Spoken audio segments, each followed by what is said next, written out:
ओम शांति। हमेशा जब आखिरी की बात करते हैं तो वो न्यू बिगनिंग होती है।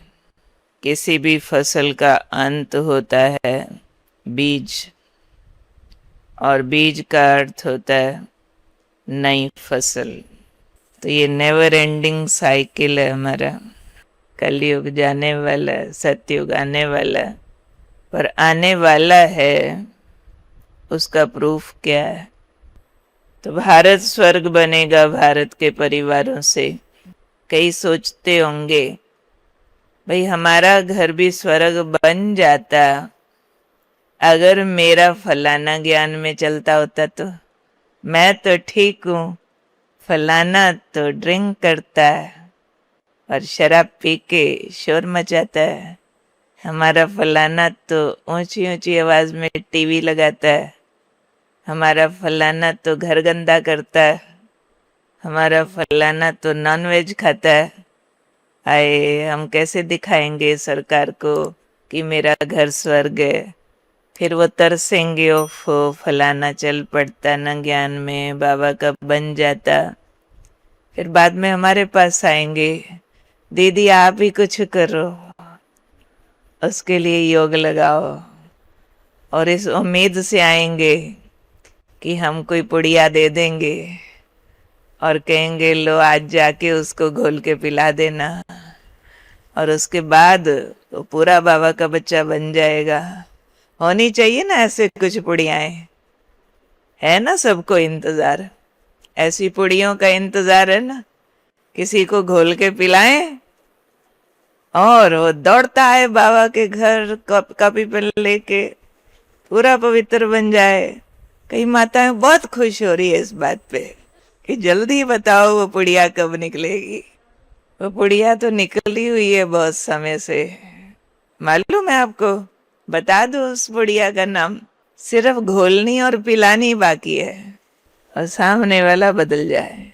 बाबा ने कहा हुआ है ये पुड़िया है, खुद का पुरुषार्थ संपन्न करो, अपनी गलतियों के दरवाजे बंद करो।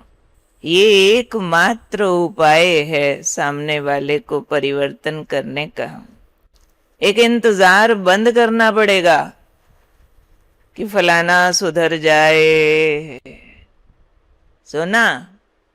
हालांकि बहुतों को लगेगा ये कुछ गलत थोड़ी है, ये तो शुभ भावना रखते हैं ना हम कि फलाना ज्ञान में चल पड़े, बाबा का बन जाए। ये तो हम शुभ भावना रखते हैं। भले शुभ भावना है पर ज्ञान युक्त चाहिए। ज्ञान ये कहता है जिसका पार्ट जब खुलने का होगा तब खुलेगा, जब उसका आने का समय होगा तब वो आएगा। जब तक टाइम नहीं उसका आया है तब तक वो नहीं आ सकता। तब तक आपके आसपास कोई कैसा भी है, आपका काम है उससे प्रभावित ना होना, स्टेबल रहना। आज ही बाबा ने कहा ब्राह्मण जीवन का लक्षण प्रसन्नता।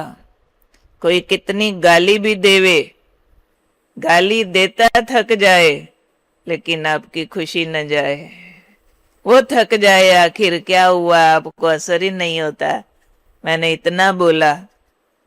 तो अंदर की ऐसी जब स्टेबल स्थिति आती है उसका प्रभाव परिवार वालों पर पड़ता है कि हमारे घर में इंसान नहीं है, ये तो अवतार है, ये तो कोई देवी है, कोई देवता है।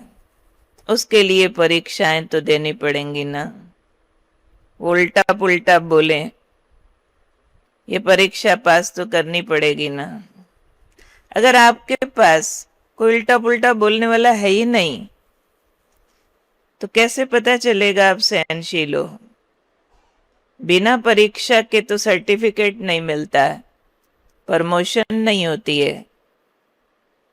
इस ड्रामा के इस अंतिम सीन में हम बाबा के बच्चे तो दुनिया में थोड़े से, 9 लाख भी नहीं अभी हुए हैं, थोड़े से बाबा के बच्चे, बाकी सब अज्ञानी आत्माएं।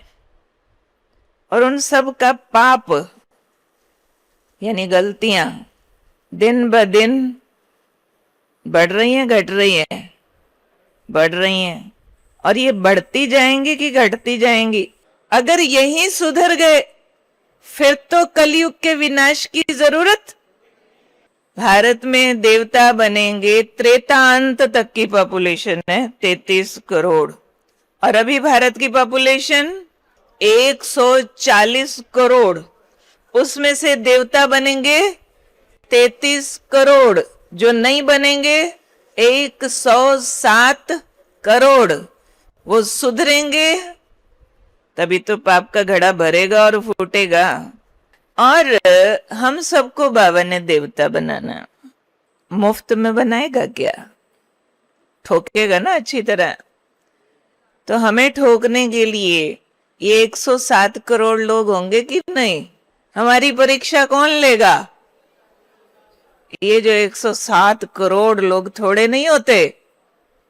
तो ये शोर मचाएंगे, ड्रिंक करेंगे, नॉन वेज खाएंगे, बुरा भला कहेंगे, चोरी करेंगे, हेरा फेरी करेंगे, सिविल वॉर करेंगे, कुछ उल्टे सीधे कानून लाएंगे। तो गलत तो नहीं है, ये तो हमारा एग्जाम है। तो क्यों डरते हो? जो लोग गलती करते हैं वही तो आपको सर्टिफिकेट दिलाएंगे ना कि हमने इनको 100 गाली दिया फिर भी इनके चेहरे पर शिकन नहीं आई। धन्य है ये देवता। अब 100 गाली देने वाला चाहिए ना, उसका भी पार्ट गलत तो नहीं है ना। तो 100 गाली देने वाले को कभी दोष मत देना, उसको कहना शुक्रिया तुम टाइम पे आ गया, जल्दी जल्दी मेरे को देवता बना दे भाई, गाली वाली पूरी कर ले जल्दी। कहते 107 करोड़ वालों के एग्जाम के लिए तो सब रेडी हैं, पर जो ब्राह्मणों को आपस में आता है ना, उसके लिए रेडी नहीं है, क्योंकि ज्यादातर प्रवृत्ति वाले बैठे हैं और प्रवृत्ति वालों को ज्यादा प्रॉब्लम ज्ञानी से आती है, अज्ञानी से आती है। इनके परिवारों में जो लोग ज्ञान में नहीं चलते हैं और मायावी व्यवहार करते हैं तो बहुत तरसते हैं सभी कि अगर ये बाबा का बन गए होते तो। चलो बनने के बाद वालों में भी नंबर वार है, बहुत हिसाब किताब है, परंतु उनके पार्ट को गलत समझना बंद करो तो आपके घर स्वर्ग बन जाएंगे। भले कोई शोर मचाने वाला हो, गंद मचाने वाला हो, गंदा खाने वाला हो और गंदे विकारों वाला हो, विषय विकारों वाला हो, तो हम हैं अगरबत्ती, उधर है कूड़े का ढेर। एक कूड़े के ढेर के पास एक अकेली अगरबत्ती भी जला दो, क्या होता है? एक अगरबत्ती पूरी बदबू से लड़ जाती है, सारी बदबू का प्रभाव मध्यम होने लगता है। तो हमको अगरबत्ती बनना है। उनके पास है अज्ञान अंधियारा, हमारे पास है ज्ञान का सोजरा। बहुत दूर तक फैला हुआ घना घटगोप अंधेरा हो, उसमें एक दिया भी जला दो, रास्ता दिखने लगता है। और बाबा ने तो हमें लाइट हाउस, माइट हाउस बनने का काम दिया है। भले कितने अज्ञान अंधकार वाले हों, हम उनसे प्रभावित हुए बिना अपने ज्ञान की स्मृतियों से रोशन रहें तो हमारे घरों में एक एक पूज्य देव देवी काफी है।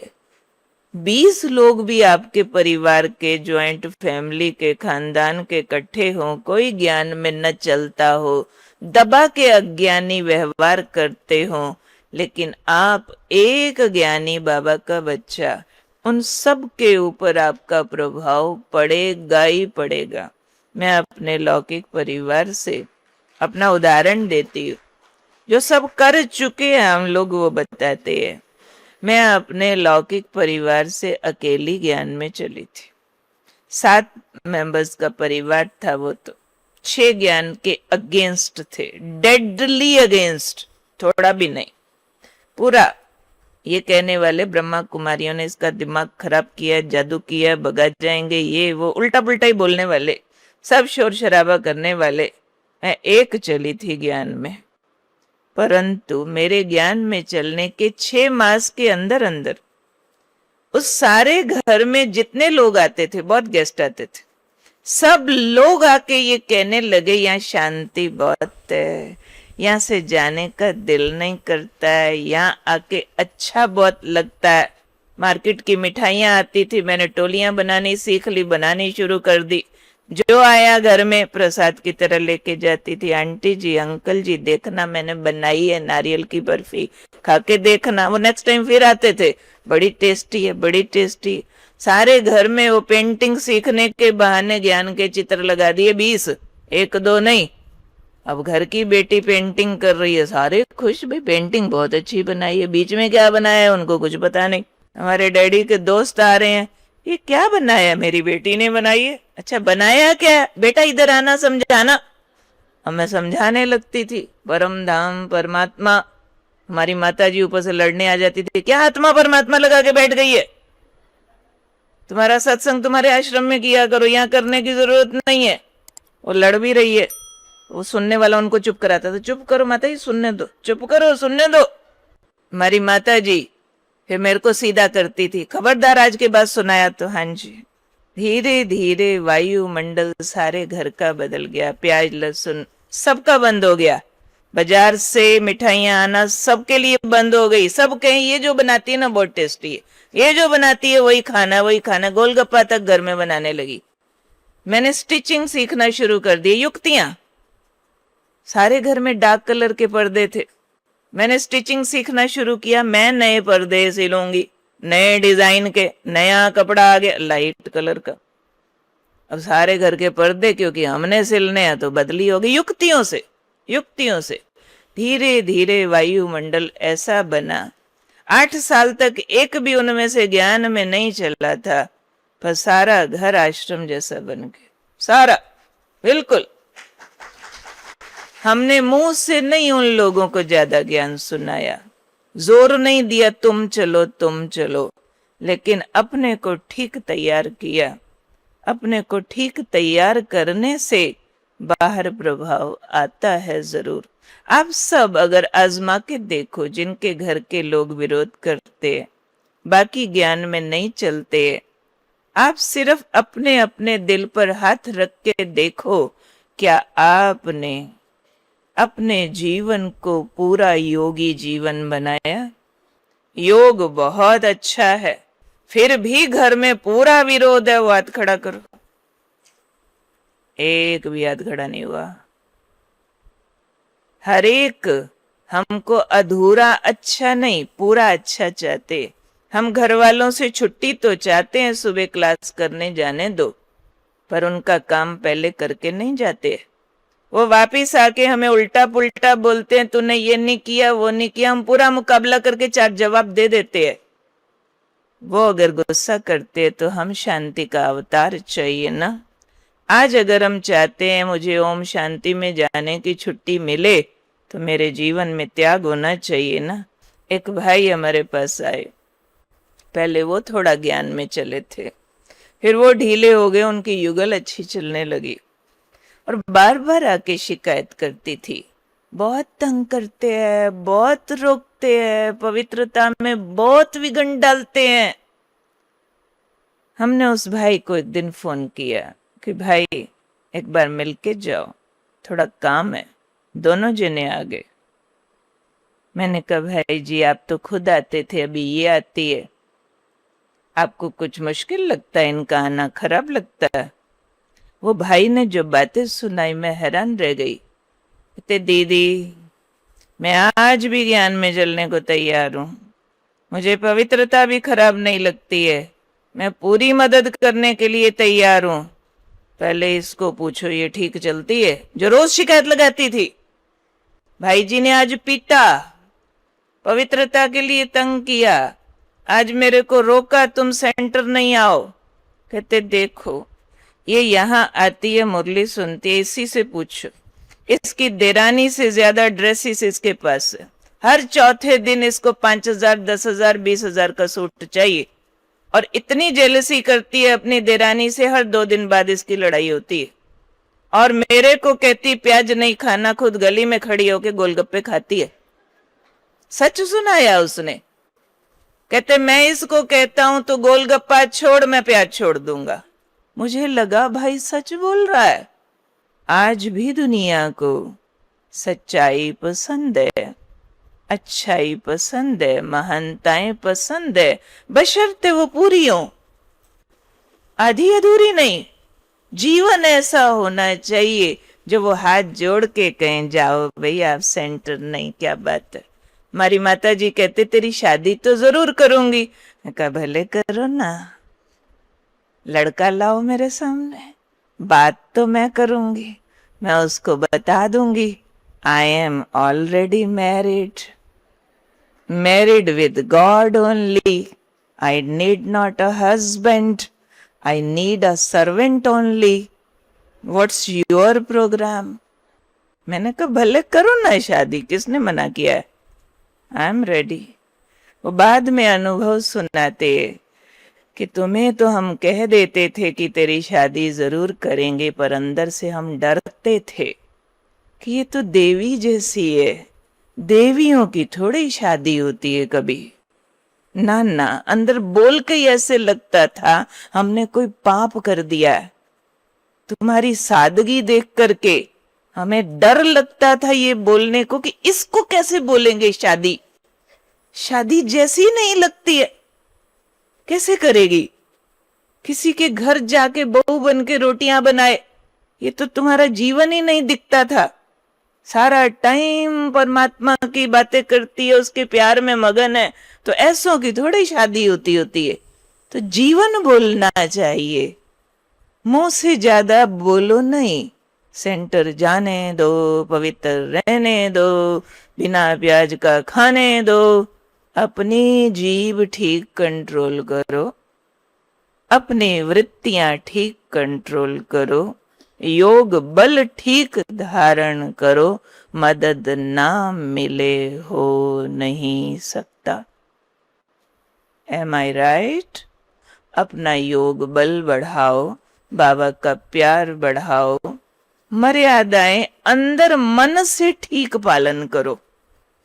मन में बित बित हो रही हो, सारे समोसा खा रहे हैं, मैं भी खाती तो कितना ज्यादा आए। और फिर कहते दीदी वैसे तो बात जाके आप कहते हो नहीं खाना चाहिए, पर सारे पीछे पड़ जाते, खाना पड़ता ना। सच बताऊं, पीछे उसी के पड़ते हैं जो पीछे पड़वाना चाहते हैं। जिसका अपना मन बित बित कर रहा होता है, अपना मन रज्जा हुआ है, कुछ नहीं चाहिए, जीभ तंग नहीं करती है, उसको लोग भी तंग नहीं करते हैं। लोग उसी को तंग करते हैं जो पहले ही सोच लेते हैं अच्छा आज फलाने के यहाँ जाना है, फिर कैसे कहूंगी नहीं खाना, चलो थोड़ा खा लेंगे, ज्यादा कहेगी तो। वो ज्यादा ही कहेगी क्योंकि आपने पहले ही सोच लिया था, अब उनको कहना ही पड़ेगा। आप खुद फर्म होने चाहिए, मेरे डिसिप्लिन है कुछ नहीं, मुझे अच्छा योगी बनना है, उसमें शुद्ध अन्न चाहिए, मैंने खा लिया। मुंह से किसको मत बोलो हम आपके हाथ का नहीं खाते, नहीं, ये तो किसी का तिरस्कार है। युक्ति से बोलो नहीं जी भूख नहीं है, नहीं जी थोड़ा सा कुछ नियम पालन कर रहे हैं, प्लीज हमें हेल्प करो, हम थोड़ा आजकल एक्सपेरिमेंट कर रहे हैं, आप हेल्प करो। आजकल तो लोग वैसे भी नेचुरोपैथी, वीगन और कई तरह के अपने सिस्टम्स एडॉप्ट किए होते हैं, वो वाली भाषा बोलो तो सहज मदद मिलती है। थोड़ा सा हल्की भाषा ना प्रयोग करो। बाकी दीदी ने बोला ब्राह्मणों से पेपर आते हैं, बाहर वालों से तो शायद पेपरों से नहीं डरते। हाँ, ब्राह्मणों से पेपर आने के लिए और उसमें जीतने के लिए यहाँ भी एक जनरल नॉलेज चाहिए। वो पेपर भी पेपर क्यों लगता है? ज्ञान की गहराई का अभाव होता है। जैसे हमने पहले ये स्पष्ट किया कि दुनिया वालों से पेपर आने ही चाहिए, पेपर के बिना हम पास होके देवता नहीं बन सकते। यही लोग सिद्ध करेंगे कि हम देवता बनने लायक हैं। जैसे सुकरात, सुकरात के लिए मशहूर है कि बहुत बड़ा दार्शनिक था, उसके बहुत सारे शिष्य थे, तो उनको पढ़ाता था। एक दिन अपने शिष्यों को पढ़ा करके उनको अपने संग घर ले आया। घर में उसकी वाइफ थी, बहुत ज्यादा झगड़ालू, एकदम लो स्टैंडर्ड में लड़ाई झगड़ा करने वाली। तो जैसे ही वो घर आया, वो रबिश लैंग्वेज में बिल्कुल उल्टा पुल्टा उल्टा पुल्टा बोलने लगी, और उनके जो स्टूडेंट साथ आए हुए थे वो उसको चुप कराने लगे, क्योंकि वो तो अपने गुरु का बहुत ज्यादा रिस्पेक्ट करते थे, और उनको लगा कोई सर्वेंट टाइप लेडी है इनके घर में, ऐसा ऐसा बोल रही है। सुकरात ने उन स्टूडेंट्स को चुप कराया, नहीं बोलो, मेरी वाइफ है। उनके शिष्य भड़क गए एकदम, सर आपकी वाइफ? ये लेडी तो आपकी नौकर बनने के भी काबिल नहीं है, निकालो इसको घर से, ऐसा बदतमीजी से बोल रही है। सुकरात ने उनको शांत किया, नहीं नहीं, ये मेरी ही वाइफ बनने के काबिल है। उन्होंने कहा, सर आप कहाँ, ये कहाँ? कहते, नहीं, सोचो, अगर ये मेरी वाइफ ना होती तो किसी और की होती, और जिसकी होती उसका क्या हाल होता। इसलिए ये मेरी ही वाइफ बनने के काबिल है। दूसरा कारण, ये मुझे हर रोज बता देती है कि आपकी सहन शक्ति कितनी बढ़ गई।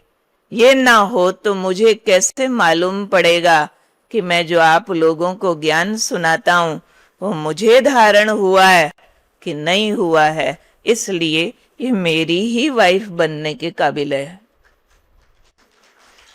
यही बात हमारा ब्राह्मण परिवार, ये सारे ब्राह्मण, बाबा ने कहा हुआ है, समझदार से समझदार देखना हो तो भी यहां मिलेगा, दूसरे का नाम अभी नहीं लेती हूं, समझ गए होंगे। बाबा के सामने एक बहन थी, वो बार बार बाबा के पास आती थी, बाबा ये जो दूसरी बहन है ना, मुझे बहुत तंग करती है, बहुत उल्टा पुल्टा बोलती है। बाबा ने उनको कुछ समझाया, अच्छा उसको भी समझाऊंगा। थोड़े दिन बाद फिर आ गई, अभी भी नहीं सुधरी, ऐसा करती है वैसा करती है। थोड़े दिन बाद फिर आ गई, बाबा अभी भी वो बहुत तंग करती है ना, कुछ भी करो सुधरती नहीं है। बाबा ने उसको पूछा, बच्ची तुम्हें स्वर्ग में महारानी बनना है ना? कहते हाँ। पक्का? हाँ बाबा। अच्छा, जब तुम महारानी बनोगी तो तुम्हें दासियां चाहिए ना? जी बाबा। कितनी चाहिए? 20-25 तो चाहिए। बाबा ने कहा, एक यही है जो तुम्हें रोज उल्टा पुल्टा बोलती है, और जब शरीर छोड़ने की बारी आएगी उसको एहसास होगा कि मैंने सारी उम्र इसको उल्टा पुल्टा गलत यूं ही बोला, तब अपने आप कहेगी मैं दासी बनने के लिए तैयार हूं। अगर ये उल्टा पुल्टा बोले ही नहीं, ये उल्टा बोले तुम सीधा बोलो, ये दुख देवे तुम सुख दो, तभी तो तुम रानी बनोगी और ये दासी बनेगी। तो यहाँ राजधानी बननी है, यहाँ राजा रानी भी चाहिए, यहाँ प्रजा भी चाहिए, दास दासियां भी, दासों के दास भी, चंडाल भी। कहां से आएंगे? जो ज्ञान लेके भी गलतियां करेंगे। जो बड़ी गलती करेगा बड़ा दास दासी बनेगा, छोटी गलतियां करेगा छोटा दास दासी बनेगा। बाकी राजा रानी और प्रजा की क्वालिटी तो बाबा बताते रहते हैं।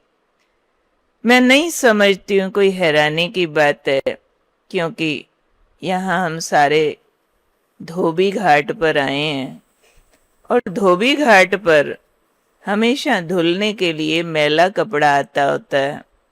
कभी साफ कपड़ा धोबी घाट पे धुलने नहीं जाता है। अगर आप धोबी घाट पर चले जाते हो तो वहां आप जाके देखेंगे चारों तरफ मैले कपड़े बिखरे पड़े हैं।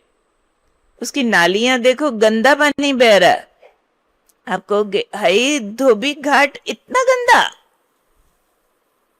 पर कपड़े भट्टी में पड़े हैं, रगड़ा खा रहे हैं आपस में, उनको पीटा जा रहा है, पिट रहे हैं, फिर धुल के सूख रहे हैं, सूख के भी उतना नहीं पता चलता, फिर जब प्रेस होके आते हैं फिर पता चलता है आहा आहा इतने साफ।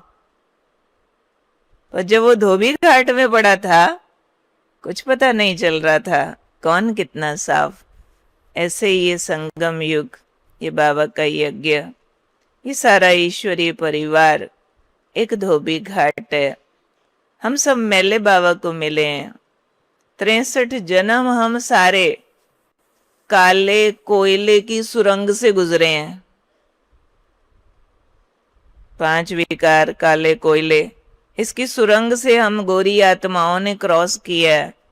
84वें जन्म में एकदम काले भूत बन गए और बाबा के धोबी घाट पर आ गए हैं। अब कभी माया के सटके लगते हैं, कभी बाबा के ज्ञान योग के सटके लगते हैं, कभी आपस में एक दूसरे के संस्कारों के चाबुक लगते हैं। कोई किसी को दुख नहीं देना चाहता है इस परिवार में। हर एक सिर्फ अपने संस्कार प्रकट कर रहा है कि उसकी अपनी कुछ मैल बाकी है, और वो मैल से दूसरा प्रभावित हो जाता है, उसको चोट आ जाती है। पर ये ध्यान होना चाहिए, ये हर एक अपनी मैल प्रकट कर रहा है। एक बहन गई गुलजार दादी के पास और बहुत कुछ बोलने लगी। दादी कोई उल्टा पुल्टा सब गंदा गंदा। आधा घंटा दादी सुनते रहे मुस्कुरा के। वो खराब खराब बोल रही थी, दादी आप ऐसे करते हो वैसे करते हो, ऐसे वाला। दादी ऐसे मुस्कुरा के देख रहे। आधा घंटा बाद कहते हैं थोड़ी डिस्टर्ब लगती है। उसका सर्टिफिकेट बता दिया कि तुमने अपना स्टैंडर्ड बताया है, मेरा नहीं।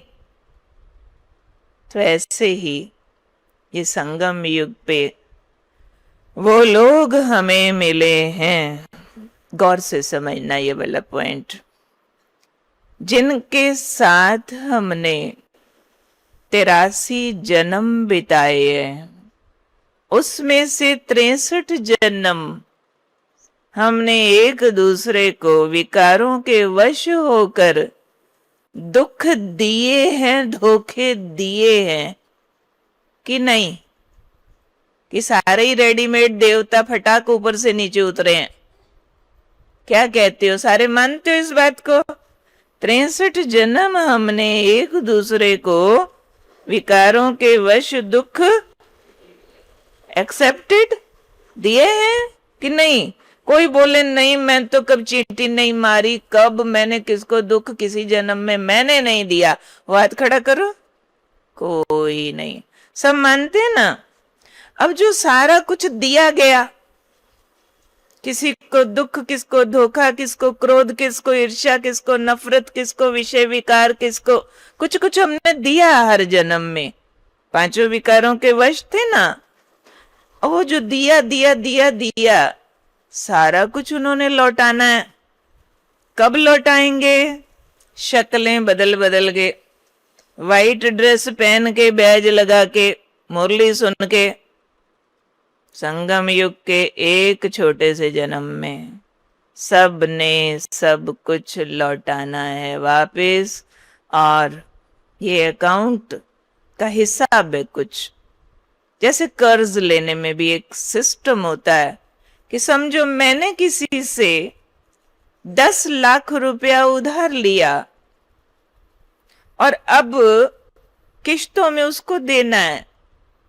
समझो 10 किश्तें बनी, अब 10 बार वो आया 1-1 लाख रुपया लेने, और जितनी बार लेने आया मैंने उतनी बार उसको धक्का मारा, पीटा, और उसकी जेब में जो था वो भी छीन लिया। मेरे कर्ज का क्या होगा? देखो कितनी भोली माताएं भी जानती है, कर्ज बढ़ गया, बढ़ेगा ना। समझो हर बार उसकी जेब में से 10, 20, 50 हजार छीन लिया मैंने, पीटा भी, तो ऑफेंस और हो सकता है ना, केस हो सकता है, मेरे को अरेस्ट किया जा सकता है, जेल में डाला जा सकता है। मुझे करना क्या चाहिए था? जब भी वो आए कर्ज लेने, मेरे पास हो ना हो, मैं अपनी चीजें बेचूं, अपनी कमाई बढ़ाऊं, पड़ोसियों से उधार पकड़ूं, जो मर्जी करूं, उसका लाख रुपया चुकाऊं या नहीं चुकाऊं, तब मेरा कर्ज चुकता होता है। मुझे अपनी कमाई बढ़ानी पड़ेगी, खर्चे घटाने पड़ेंगे, हो सकता है बहुत कम खा के गुजारा करना पड़े, सुविधाएं घटानी पड़ेंगी, पहले वाली चीजें बेचनी पड़ सकती हैं, कुछ कुछ करो, पर कर्ज मर्ज होता है। ऐसे पिछले 63 जन्मों में, समझो एक जन्म में हमने सिर्फ 10-10 लोगों को ही दुख दिया। यहां आते तक कितनी गिनती हो जाएगी? 6300 लोग,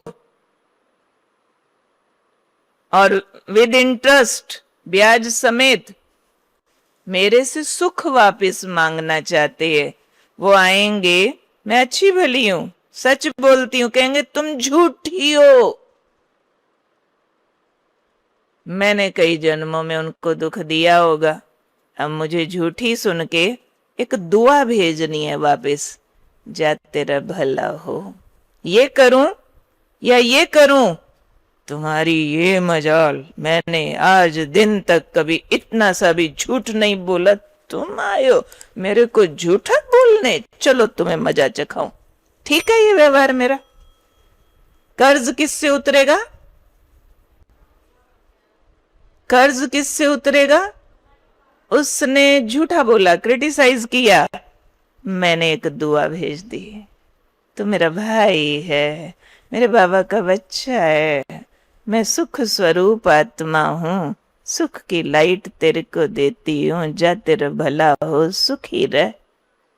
दिल से बद्दुआ आई, दुआ गई। किसी ने दुख दिया, मेरा पैसा पड़ा था, मैंने दूध लेना था, उतना सही था, चोरी करके ले गया, मेरे पास पीने को दूध नहीं, क्या करूं? वापिस जाऊं, उसका चुराऊं, क्या करूं? एक राजयोगी आत्मा हूं मैं, मेरे पास ईश्वरीय आनंद की कमाई है, मैंने आनंद कमाया बहुत सारा, बाबा मिला, सब कुछ मिला, बुरा करने वाले का भी हो भला, जा तेरे बच्चे जीते रहें, दूधो नहाओ, पूतो फलो। दुआएं भेजनी पड़ेंगी, ये ऐसे कर्ज उतरेगा। यहाँ स्थूल कर्ज नहीं है, यहाँ सूक्ष्म दुआओं और बद्दुआओं का लेन देन है। विकार दिए गए थे, अब गुण लौटाने पड़ेंगे, दुख दिया गया था, अब सुख लौटाना पड़ेगा। उन आत्माओं को दुख देके हमने उनका सुख छीना था, अब सुख लौटाना पड़ेगा। इसलिए दादियां सिखाती थी, बड़े सिखाते थे, मर मर झुक झुक, मिट मिट, सिख सिख। महात्मा गांधी कहते थे, कोई आपकी एक गाल पर थप्पड़ मारे, दूसरी आगे कर दो। उसको तो शिव बाबा का ज्ञान नहीं था, ये वाली संगम युग के युग परिवर्तन की विधि, ये फार्मूला मालूम नहीं था। अब युग बदलना है, पूरा सृष्टि चक्र बदलना है, और हम थोड़ी सी मुट्ठी भर आत्माओं ने ये रिसाइकिल करना है। और रिसाइकिल करने में पासे पलटने होंगे, जो दुनिया कर रही है टिट फॉर टैट, हम नहीं कर सकते। दुनिया ईंट का जवाब पत्थर से देती है, हम नहीं दे सकते। हम ईंटों का जवाब फूलों से देते हैं। बाबा ने कहा, जो गाली दे वो मित्र है आपका, निंदा तुम्हारी जो करे, मित्र तुम्हारा सोए। निंदक नियरे राखिए, आंगन कुटी छवाए, बिन पानी साबुन बिना, निर्मल करे सुभाए। तो इन लोगों का बुरा न मानो, इनको दुआएं दो, इनके साथ सदव्यवहार करो, तो युग बदलेगा। हम असुरों के साथ आसुरी व्यवहार नहीं कर सकते। जैसे रावण के लिए बताते हैं, जब श्री राम ने श्वेत मंद रामेश्वरम पर शिवलिंग की स्थापना की तो उसको एक ब्राह्मण चाहिए था पूजा कराने वाला। दूर दूर तक कोई ब्राह्मण नहीं मिला, एक रावण ब्राह्मण मिला। इतनी सी कहानी सबने सुनी हुई है। रावण आया, पूजा कराई, बदले में पूजा के बदले दक्षिणा देनी होती है। कहते श्री राम के पास और कुछ नहीं था, एक अंगूठी थी, उतार कर दक्षिणा के रूप में देने लगे। रावण ने लेने से मना कर दिया। कहता है, हे राम, देना ही है तो एक वरदान दो कि मैं तुम्हारे सदाचार से प्रभावित होकर तुमसे दुश्मनी न छोड़ बैठूं, क्योंकि तुम इतने सदाचारी हो कि बार बार दिल करता है मैं अपनी दुश्मनी छोड़ दूं, पर वरदान दो मैं तुमसे दुश्मनी न छोड़ूं, क्योंकि मैं तुम्हारे हाथों मरना चाहता हूं। तो दुर्व्यवहार को जीतने की ताकत केवल सद्व्यवहार में है, जिसके लिए कहते कर भला होगा भला, अंत भले का भला। कर भला, किसका भला? किसका करूं भला? जिसने मेरा किया बुरा। नहीं तो भले का भला, न्यूट्रल का भला सारे कर लेंगे। बुरे का भला इसमें जोर लगता है। हमारे पास ज्यादा बल है, मैं मास्टर सर्वशक्तिमान आत्मा हूं, तो बुरे का करना है भला, भले का तो पहले ही हुआ पड़ा है भला। उसका करके मैंने कौन सा ज्यादा बड़ा काम कर दिया।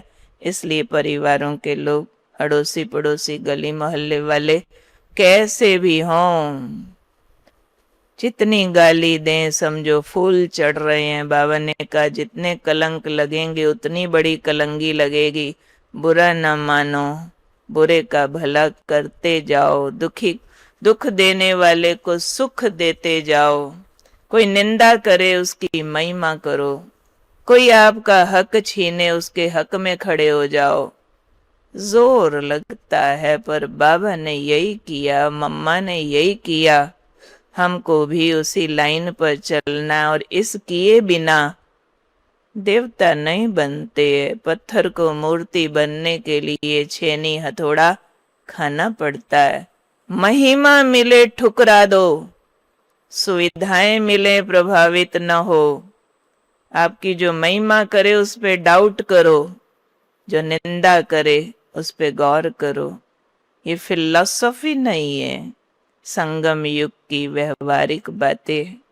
हिसाब किताब आने चाहिए या नहीं, ये गलत है क्या? कभी मत कहना यहाँ आने वाले भी ऐसे करते हैं। अभी अपना अवगुण तो पता ही नहीं है, खुद में विषय विकार पूरा बाकी है, और दूसरे की ये कितनी सी चोरी भी बहुत बड़ा पाप लग रहा है। हाय दीदी, आपके यहाँ आश्रम में आने वाले भी गुस्सा करते हैं। खुद घर में चाहे बच्चे को पीट के आया हो, अपना अलाउड। अरे आते ही थोड़े देवता बन जाएंगे। अभी तो पत्थर आए, छेनिया थोड़ी लग रही है, मूर्ति बन रहे हैं, इसलिए धोबी घाट पे भी मैल दिखेगी। Be ready for that. भगवान पर क्वेश्चन मत करो, उसकी मशीनरी परफेक्ट है, एक्यूरेट काम करता है, उस पर सवाल नहीं किया जाता। यहाँ आने वालों पर डाउट करना मीन्स गॉडली सिलेक्शन पर डाउट करना। यही सारे देवता थे, यही सारे देवता बनेंगे, ये परम सत्य है। हाँ, बीच में प्रोसेस चालू है, धीरज धरो, सुधर रहे हैं, सुधर जाएंगे, कोई बात नहीं। ठीक है जी।